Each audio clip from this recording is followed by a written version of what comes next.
What is up, people, and welcome back. So today we are on the Busa because there's still a few jobs. We haven't changed the oil, we haven't changed the wheel bearing grease. So that is our main thing today. We've got to drain the oil, so we've got to get it started. Now it hasn't ran. I haven't even had the battery on since I left the road. So we'll see what it first cranks up like from dead cold. I want to get a little bit of heat in the oil, get it circulating, drop it out, and then we want to get the front end up and we're going to look at these wheel bearings just to check. I did have a little bit of seepage on the front. I think it was the front left. When you get a bit of seepage coming out, it normally means you've melted your gear, but you've melted your wheel bearing grease. So I just want to give it a bit of a check and see if anything needs a bit of a top up or a wipe down and inspection kind of thing. And then we need a bit of a nuts and bolts check on the car because we are racing next weekend. So let's get on with summer. I've left these on for now. They are overpressured at the minute, so I will need to drop them down. But by the looks of my weather app, it's saying it's going to be dry quali. And the first half of the day is dry on Saturday. So hopefully if my team manager puts me out in one of the first, not the first car, we'll send the fast one out first. If I can get out before it's wet, I can be more consistent. And hopefully, if I run these, I need to save fuel. So what I can do is if it's dry, I can drop the RPM down to a 10,000 shift because I can maintain more corner speed. But in the wet, with the wets on, I can't maintain my corner speed. So I'll have to leave it at 10.7 shift. So it swings and roundabouts. This car will not do the hour with the fuel in. But if I drop it to 10,000, we're still going. But I think we may last. You know what I mean?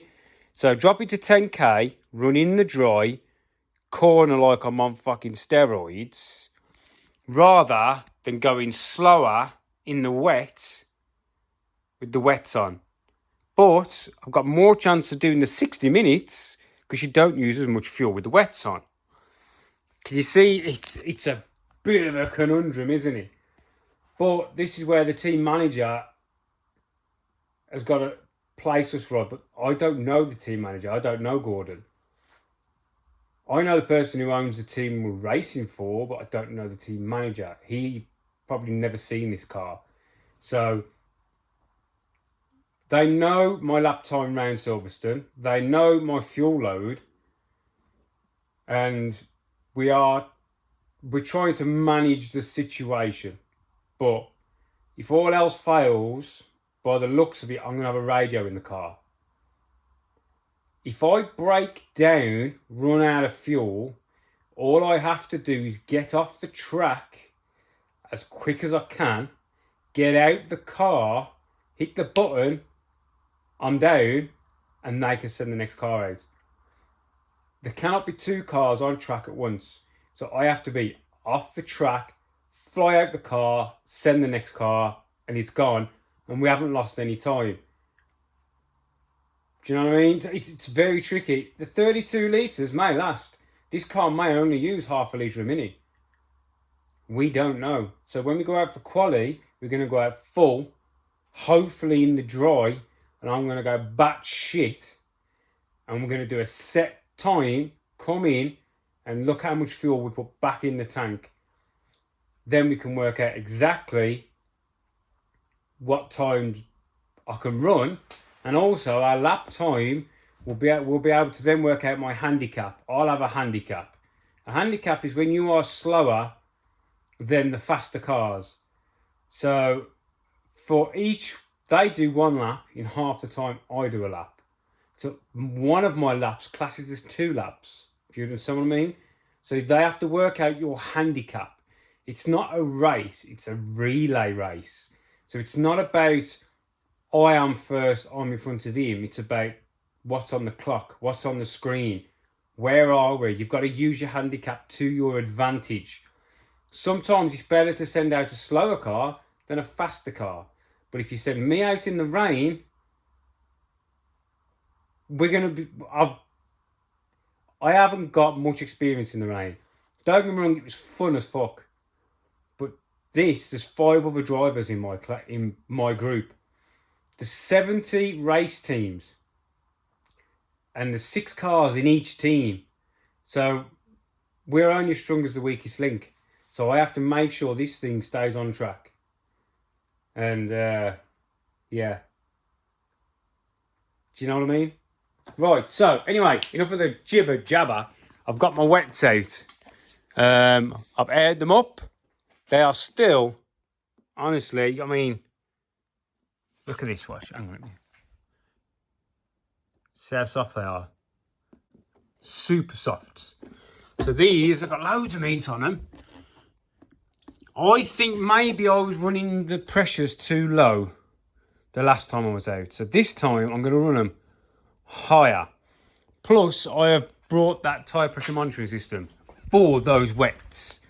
You know, one of these things, it gives you your temperatures and your pressures. It's mainly for the wets to see what's going on and why the car was so slippery and slidey in the wet with full wets. Maybe I didn't have enough air in them. So yeah, we're taking 2 slicks for the front. I know this tyre's dead, but I need to have a spare tyre. Ideally, those 2 need to get those 2 put on, and I need to really take wets, inters, and slicks, because if I burst one of these, pop a bead, the only other tyres I've got to go out on is the wets. So if I duff one of these up in quali, I've only got wets. So, you know, so I'm going to take 2 of these. I could technically run those on the front and run those on the back, because they are basically the same sort of thing. I know it's frowned upon, but there's not a rule that actually states your front and rear tyres have to match. All the rules are is you're either tyres free, as in slicks, cuts, whatevers, or you have an A rate and a B rate tyre. So these are definitely going to go. I left this one dirty, look. This was how my brakes work well. This was just in testing. Brakes are freaking awesome. So they're going to get clean, and they're going in trailer. So, right then, let's get some motion. Let's fire this up, shall we? It's been a while. So I'll show you where my battery's on this. There, go on the seat. There's not a lot of space. Somebody did say to me, oh, I've got 50 kilos of weight. You can put that in there. Yeah, it's not exactly going to fit, is it? Right, battery is on. This door.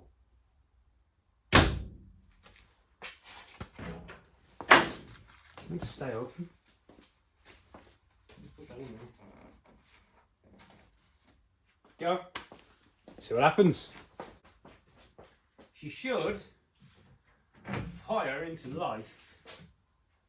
Don't put that on there, the roof's dirty. The whole car is filthy.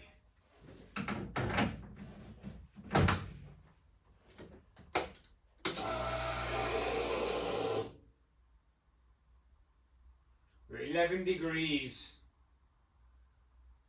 oil temp and 12 degrees water temp. We've got 10 degrees water temp on here. We're in neutral, 0 oil pressure.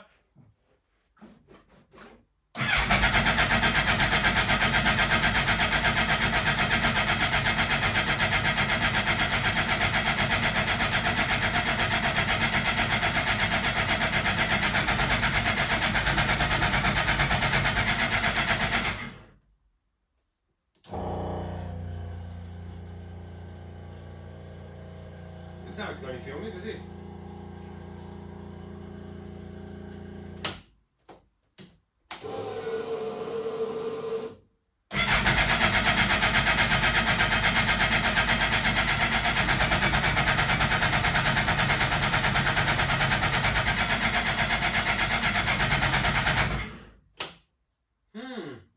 done something somewhere, haven't I?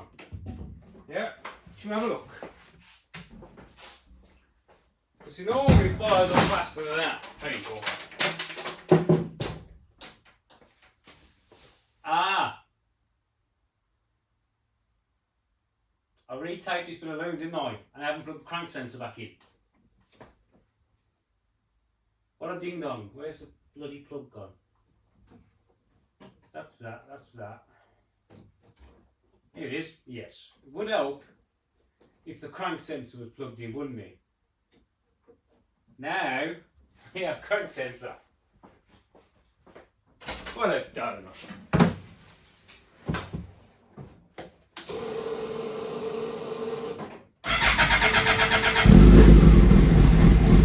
It goes out to me.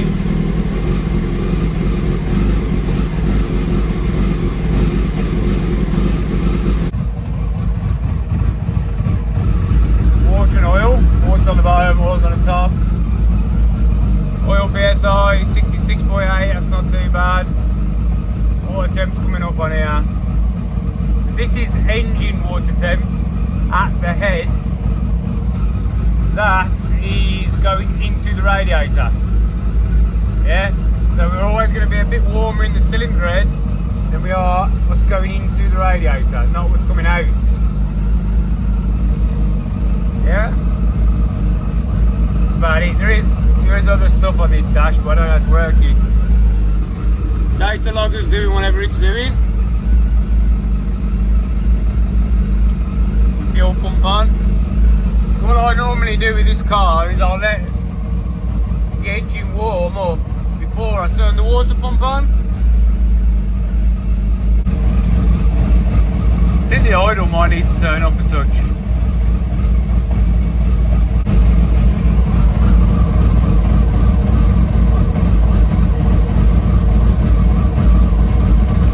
It's supposed to run at like 1300. But on that dash we've got all these shift lights. I can alter those depending on conditions to see if I want to try and save a bit of fuel. You know what I mean?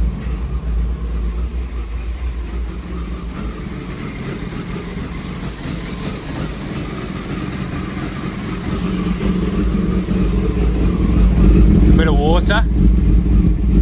Bit of a... This car used to overfuel a lot. Hopefully they've mapped that out now, so all these should get blown out once we use the car.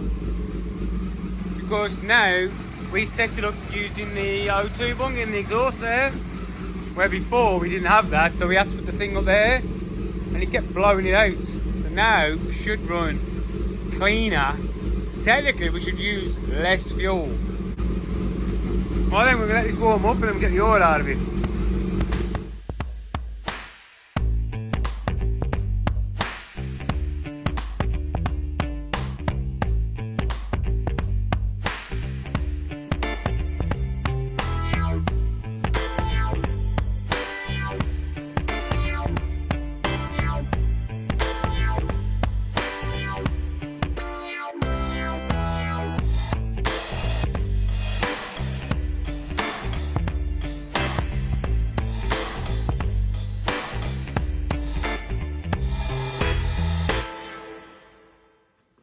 Right, so I am happy with the bearings.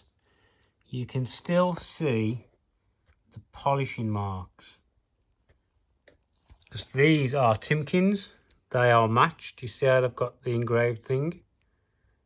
Each race is matched to its own bearing. They're ground in. And you can still see the grinding in marks. The bearings look beautiful, nice and smooth. So yes, you do pay a lot more for your Timken bearings, but now these bearings have been in here, 20, I think these went in 2019. So they've done a lot of track hours and a lot of racing. And I think this is only the second time I've re-greased them. There was still some supply of grease. Oops. So you see where the grease goes in the middle? There's still some, and it's still grease textured. I thought it had all melted out, but it had just burnt off a little bit. So what I'm going to do is I'm going to repack it. I'm going to leave the bottom one in because it just feels lovely. There's no point in disturbing that rear seal because they're a bugger to get out. I'm going to repack this. Also, these are also numbered and ground pairs. So get your Timkins, you know what I mean? It's worth it. It's definitely worth it. My rose joint, well, my ball joints are still nice and stiff. Not too loose, not too stiff. Actually, this one could, it's still got some in it. Maybe a little bit. But I'll leave that. That'll be done over the winter. Well, I've got aluminium hubs for it, but don't know how much more I want to do with this car. So, right, so I'm going to repack the bearing, put this on, put it back together. I'm not going to do this side because this is the side that was weeping. Because it's the outside bearing, it's always under more load. So I'm going to chuck this back together. We took the oil out. The oil's been drained off in there. I'm just putting some new motor in. Just letting that settle down. The oil that came out was beautiful and gold. So, yeah, oil. Bish bash bosh. All apart. The CVs look good. A little bit of discoloration. You always get this. This is off the dry flange itself because a Metro type, for some reason they always leave this mark. But there is no feel. That's just discoloration from heat. See how you got this? It's still grease feel. I thought it's just best to investigate because it's going to be running for an hour.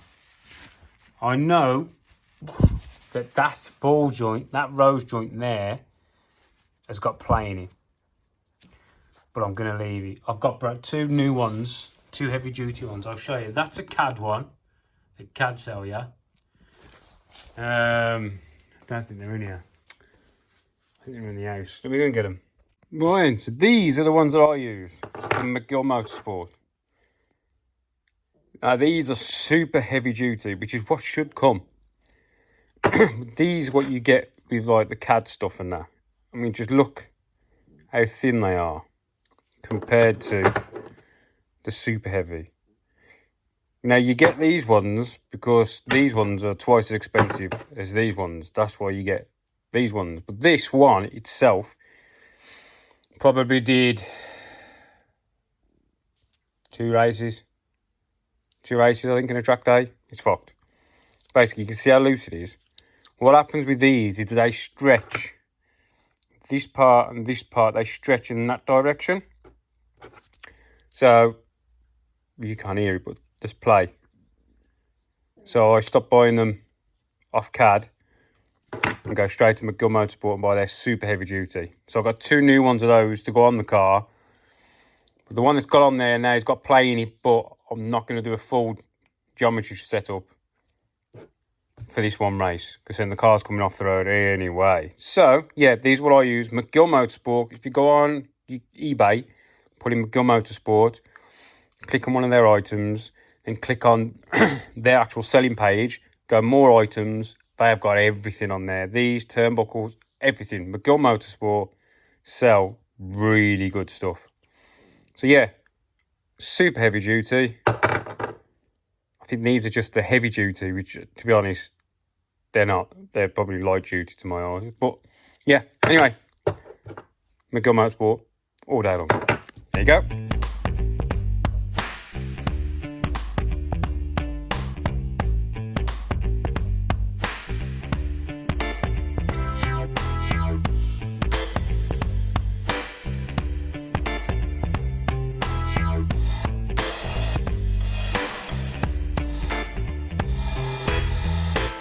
Right then, people, back together. Everything's done, all nut and bolted.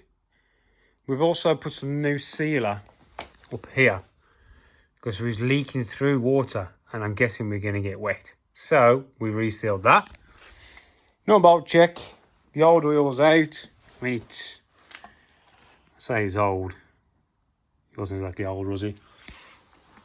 Well, yeah, everything's ready. We had a bit of an issue, I noticed, with this side. Normally, I torque these up to 100 foot-pounds and the pin drops in, like my R-clip. Well, it didn't. It was off. So I took it up to 110 and it was still off. And I was like, something's not right. So we took it apart and this thing had picked up. See? So what we have to do is take the flange back off with the disc and use emery cloth and sand the inside of this, like the opposite side of this, to get it to run back at 100 foot-pounds. And I think I took it up to 100, about 105. But there's new fresh grease in there, so it's going to give a little bit. But yeah, that picked up. It's very strange. So yeah, luckily we spotted that. And everything's back together now. Cable tied this hose on so it doesn't flap around. I have got to make this so it's quick release. Like my feed for me. This basically is an aluminium bar tube. What it started off at was one of these. This is a tube, and then up there, a choke for a Weber carb fits inside.